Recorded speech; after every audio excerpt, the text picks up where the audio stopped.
आमा के रुख माँ चिरी बोले ना,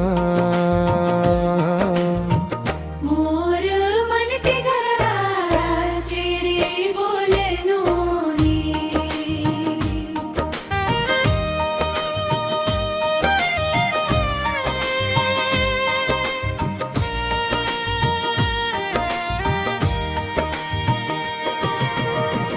ए बिहनिया के बेरा दिख गे मोला घाटी, तोर अमखी के जादू में मोर सुध बुद्ध जाथी।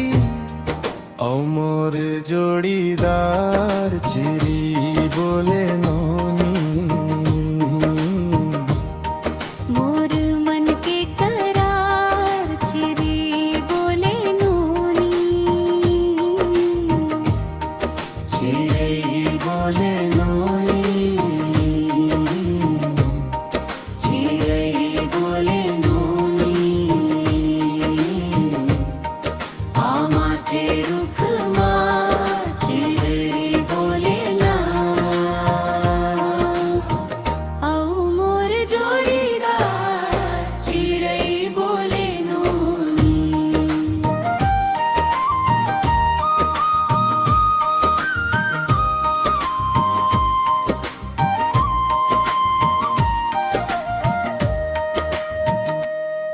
ए तुरी चले इतरा के जैसे फूले फुलवारी, तोर हसीला देख के मन होगे बलिहारी। औ मोर जोड़ीदार चिरी बोले नोनी। मोर मन के करार चिरी बोले नोनी।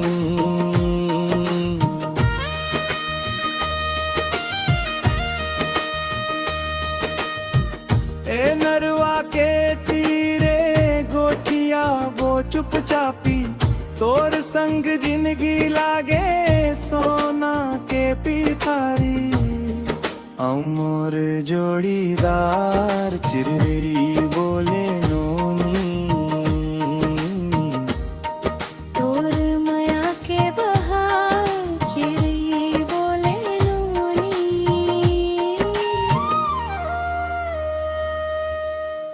सावन के महीना बरसे पानी झमाझम, सावन के महीना बरसे पानी झमाझम। तोर संग भींजे बर मन करते हरदम। औ मोर जोड़ीदार चिरई